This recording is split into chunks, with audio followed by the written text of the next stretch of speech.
Donald Trump was confronted by Kaitlan Collins during an event that he was holding. I think this was supposed to be about the Olympics, but obviously it went into all different places, and got asked about Todd Blanche's interview with Ghislaine Maxwell, the notorious sex trafficker, who after meeting with Todd Blanche and Todd Blanche used to be Trump's personal attorney. Now he's the deputy attorney general. Very unusual for someone that high up, the deputy attorney general, to go sit down solo. There was maybe her lawyer too, but with Ghislaine Maxwell or with someone like that, and conduct the interview himself. And then after that, she got transferred to the cushiest prison in Bryan, Texas, a minimum security prison. We were reading before about the yoga they have and the puppy program, and did her a huge solid amid all this controversy. Very bizarre. He got asked about it. Kaitlan Collins goes back and forth, and I'll show you on her show after this, her fact-checking what Trump says. Two questions for you. One, were you aware of and did you personally approve the prison transfer for Ghislaine Maxwell that your Justice Department... I didn't know about it at all. No, I read about it just like you did. And do you believe that she is... It's not a very uncommon thing. Do you believe that she's credible to be listening to? Your Deputy Attorney General sat down with her recently. Well, let me tell you, he's a very talented man. His name is Todd Blanche. He's a very legitimate person, very high, just a very highly thought of person, respected by everybody. And I didn't talk to him about it, but I will tell you that whatever he asked would be totally appropriate, and it's not an uncommon thing to do that. And I think he probably wants to make sure that, people that should not be involved or aren't involved are not hurt by something that would be very, very unfortunate, Now, people saw insane, shocking clip. For one, he goes, "Oh, I know nothing about it," but very totally typical to move a child trafficker to a minimum security prison. That's not typical. So he does the thing he always does, which is, "I know nothing about that, but let me defend it." "Oh, I know nothing about the interview." Lie. That's a total lie, by the way. But everything he asked was great. "I know nothing about the transfer, but it was great. And I know nothing about the interview, but it was great." And then he goes, "I bet Todd Blanche, as a part of that interview, was trying..." Listen to this again, because this is the part that we'll get to Kaitlan Collins' response, but that is just giving away the game. But I'm sure he wants to make sure that, people who might be in there but aren't they weren't, so with the thing, and so from the standpoint of it was me. Uncommon thing to do that. And I think he probably wants to make sure that, people that should not be involved or aren't involved are not hurt by something that would be very, very unfortunate, People won't be hurt. Philip Kowski said it's unprecedented for sex offenders, the transfer, and there's no way his former criminal defense lawyer Todd Blanche didn't get his approval on this. And actually, Ron Filipkowski made a prediction. He said whenever he finally gets asked about Ghislaine Maxwell getting moved to Club Fed, and when DOJ files a motion to reduce her sentence, this is going to be his answer. "It was DOJ. I had nothing to do with it." And then he quotes, "I did not know about it. It's not an uncommon thing." That's what's being set up. You'll be shocked to find out that reportedly, Ghislaine Maxwell didn't implicate Trump in her interview with Todd Blanche. Can you imagine? The one person who could get her in a better position, who could commute her sentence, pardon, move her to a better place. Obviously, she's shooting herself in the face. I'm not going to use metaphors like that, just given the stuff that would, shoot herself in the foot, steps on a brake. She's going to nuke her own chances. Man, my metaphors are so aggressive. What the heck? She's going to decapitate her chances. What? She's going to hang her chance. That was bad. To get out of prison if she does implicate him, which is the most obvious thing ever. Then James Singer said Trump admitting, number one, he's involved. Number two, he doesn't want to be hurt by this. Number three, he's going to cover it up, was the take there. Then on Kaitlan Collins' show, which, by the way, I've never seen someone do I'm sure there's tons of things that aren't good about Kaitlan Collins' show, but she goes and she's in the press pool and then she does a primetime show. Mind-blowing. So she'll ask Trump a question and then sprint to do her own anchor job. Pretty impressive. Totally above board. By the way, while you're watching this, if you appreciate the show, please do click the subscribe button. And then if you want to get the members only bonus show, that's the extra content no one else gets. But then also just the videos we do upload, we put them all in one long form thing. So you don't have to worry about the titles and getting grabbed by clickbait or anything. You can just watch it all the way through in one long form podcast version as a member. Join button. There are a few things, though, that are unusual. Experts tell us that Ghislaine Maxwell would have been required to get a special waiver to be transferred to what is called and known as Club Fed. And it is certainly not every day that the number 2 person in charge at the Justice Department conducts an interview like this himself.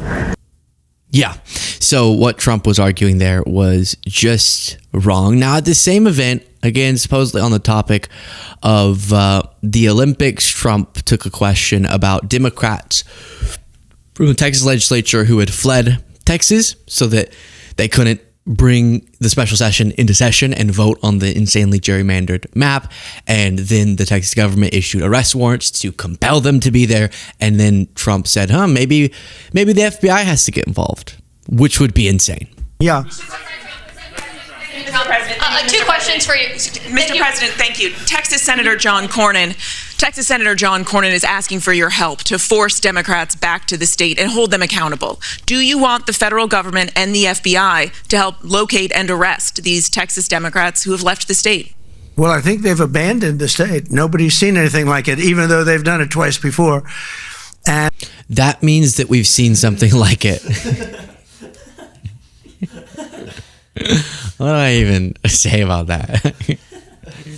How do you satirize that? I was about to do a Trump impression. I'm like, I would just repeat what he just said. That would be the joke. No one's ever seen. You know what? Fine. We'll leave it there. Thanks, Cole. Taking my thunder. Texas Democrats who have left the state. Well, I think they've abandoned the state. Nobody's seen anything like it, even though they've done it twice before.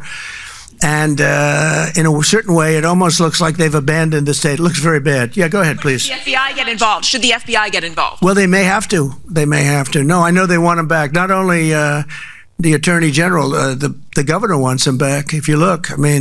Yeah, and you want him back, which you're talking about getting the federal government involved in this to force them to be in person so that you can vote on a map that will get you through insane gerrymandering, like we looked at yesterday with the really wonky map that goes up the highway in this really long stretched way that a bunch of MAGA people were saying, see, Democrats gerrymandered, but it was a Republican-drawn map so that you can get 5 extra Republican seats because you are worried about losing the midterms.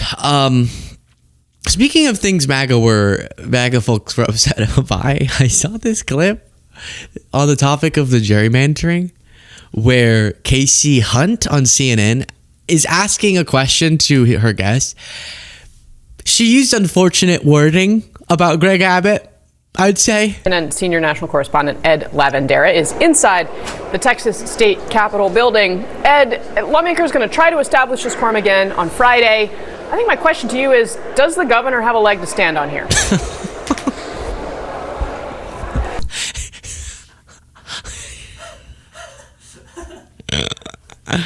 So she said, does the governor have a leg to stand on? Now, if you're not aware, well, I'll read Libs of TikTok, which is a really bad right-wing account, said CNN's Casey Hunt asked if Governor Greg Abbott has,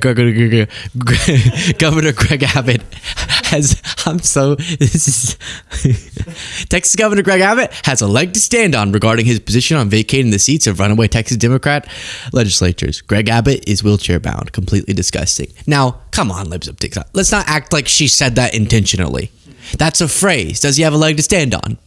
Now, would I use it? No, I wouldn't use it if I were talking about Greg Abbott. But you say things, right?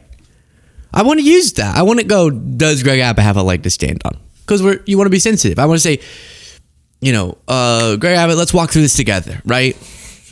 I want to say stand up for the truth, right? You want to say those sorts of things like we need to step it up, right? Man, he's really trying to walk away from his problems.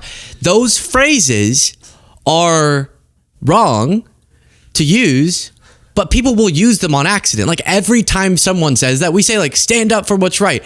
It's not a shot at the person who's in a wheelchair, and we're completely as much as I don't like Greg Abbott, I'm completely sympathetic and would not mock that aspect of who he is, which is that he's in a wheelchair and he's, disabled. And and people got mad at me for this when Jasmine Crockett said, what was it? Like Governor Hot Wheels? I said, no, let's not do that. We have to have a higher standard, I think, than that. So I can both say, yeah, unfortunate wording, saying leg to stand on, but that's a phrase people use. It just popped out of her mouth. She's not trying to. So then I can also say, Libs of TikTok, you're being ridiculous. It's not disgusting. She's not mocking him. Now, the Governor Hot Wheels one was more of a mocking. It was. Okay. And that's why I said, don't do that. I said, no. Just like how I said, you shouldn't say bleach blonde, bad bill, butch your body. As far as Jasmine Crockett quotes go. All right. Did I sing it when the remixes came out? Yeah, I sung it. I did. Okay, I did. But I still was against it. So that's just life. Then you have Jessica Tarlov on Fox saying this. But it doesn't change the facts on the ground. There was a bill in 2021 that all the Democrats supported that would have had a national ban on redistricting in this way, and all the Republicans opposed it. I also heard no complaints from any Republican when Mike Johnson, just a couple weeks ago, decided to abdicate his job to say, actually, Congress isn't in session anymore because I don't want to have to vote on turning over the Epstein files, the bill put forward by Ro Khanna and Thomas Massie. He said, let's go home rather than talk about the fact that Donald Trump may or may not have been in there. All right. So be equal opportunity in your complaints about fleeing your job. At least they're doing this for a good reason. Tommy? Yeah, by the way, just because I'm still thinking about the Governor Hot Wheels thing, it was so funny. I got a bunch of emails from people who said, I'm in a wheelchair, and I loved that insult. And I was like, wait, now I'm checkmated. Because I do have that principle. I'm like, I think our message is stronger if we stay away from petty attacks, especially about things that are out of people's control, right? It's why I still am struggling and resisting to do any RFK Jr. impressions. Is it like right there at the tip of my tongue all the time? Yeah, it is. I do impressions of everyone else. I do like mumbling of Biden and nobody cares, but I feel like that's wading into worse territory somehow. I don't know why. Why can't I say McDonald's cheeseburger like that? Why can't I? It's not making fun of it, it's just imitating. But still, I have that principle in general. Petty attacks are message better without it. But then for a bunch of people who themselves are part of the same group to reach out and be like, Luke, you're stupid for that, use the Hot Wheels thing. I was like, I'm confused now. What do I do? Am I insulting them by not doing it? It's more insulting that you wouldn't call him that. I think it's honestly insulting.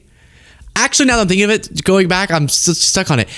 I think it would be insulting if Casey Hunt had gone, does he have does he have a point here? Like if she clearly stopped because of that, it almost feels more insulting. Just use we don't literally mean does somebody have like a leg like on a table or something or on your body. Isn't that where that comes from? A leg to stand? Isn't that about tables, not bodies? So I think it's more insulting if you avoid those words. All right, then Trump in this same event said that he sees, JD Vance, yeah, sure, he's my successor, I guess.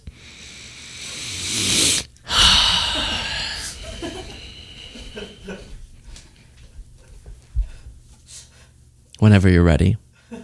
What the hell happened to JD? Very much, President Trump. Nice to see you got off the roof all right. Yeah. You said this morning that you probably won't be running for a third term. This weekend, Secretary of State Rubio said that he thought J.D. Vance would be a great nominee. You could clear the entire Republican field right now. Do you agree that the heir apparent to MAGA is J.D. Vance? Well, I think most likely, in all fairness, he's the vice president. I think Marco is also somebody that maybe would get together with J.D. in some form. I also think we have incredible people, some of the people on the stage right here. So it's too early, obviously, to talk about it, but certainly he's doing a great job, and he would be probably favored at this point. Also, okay, fine. I don't really care about that, but I'm thinking about here. Throw that up, Jaden, just while I pull this up. The other thing is, people say like with the Casey Hunt story, the fact that right-wing accounts are going, that's so disgusting. Why would she say that? To prove my point that sometimes people say things they don't mean. People say things they don't mean sometimes. Yeah, I sat in that office with those Sandy Hook parents. I've become friends with school shooters. I've seen it. Look, the NRA. He didn't mean to say he's become friends with school shooters. I've become friends with school shooters. Oh, I didn't know he had that on the soundboard. But things slip out that you don't mean, and that's what happened there. Like this is another example. Sometimes you say things you don't mean. Very much, ma'am. Secretary of Homeland Security, Christy Kerr. Christy Kerr. Do you know who Christy Kerr is?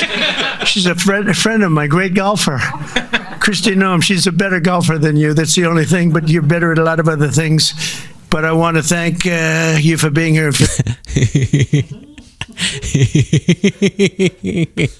Imagine he went on another rant like he did about Levitt. You got a lot of other things.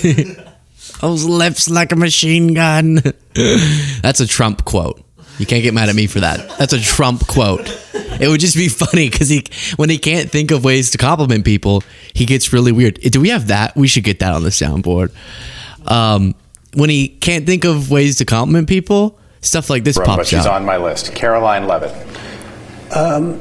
She's become a star. It's that face, it's that brain, it's those lips, the way they move like she's a machine gun. Yeah. So I don't know if he meant to say that, but he did. There it is.